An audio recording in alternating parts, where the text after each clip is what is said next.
నిజంగా కొన్ని కూరగాయలు చూస్తే మనకు మంచిగా అన్నం తినాలనిపిస్తదండి. నాకు కూడా నాన్ వెజ్ అంటే చాలా ఇష్టం.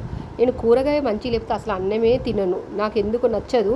కూరగాయ కొంచెం మంచిగా టేస్ట్ అనిపించిందనుకో మంచిగా ఇష్టంగా తింటా. ఈరోజు నేను గోకరకాయ కర్రీ చేసినా అండి. ముందుగా గోకరకాయను శుభ్రంగా కడిగి 2 విజిల్స్ వచ్చే వరకు కుక్కర్‌లో పెట్టుకొని నీళ్ళన్నీ వంపేసి పక్కన పెట్టుకున్నా. స్టవ్ ఆన్ చేసి కడాయి పెట్టి ఆయిల్ ఎయండి. ఆయిల్ హీట్ అయ్యాక ఉల్లిగడ్డ ఎయండి. ఉల్లిగడ్డ బాగా ఏగిన తర్వాత కొంచెం పసుపు, అల్లం ఎల్లిగడ్డ, పచ్చిమిర్చి పేస్ట్ వేసి ఒక 5 మినిట్స్ మగ్గనివ్వండి.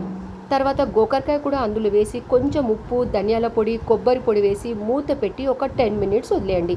రుచికరమైన గోకరకాయ అండి. చాలా అంటే చాలా బాగుంటుంది. చపాతీకి కూడా బాగుంటుంది.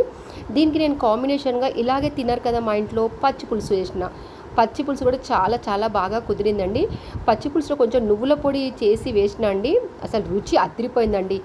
చూడ్డానికి కలర్ఫుల్గా ఉన్నాయి కదా 2 గోకరకాయ అండ్ పచ్చి పులుసు. మీకు నచ్చితే లైక్ చేయండి.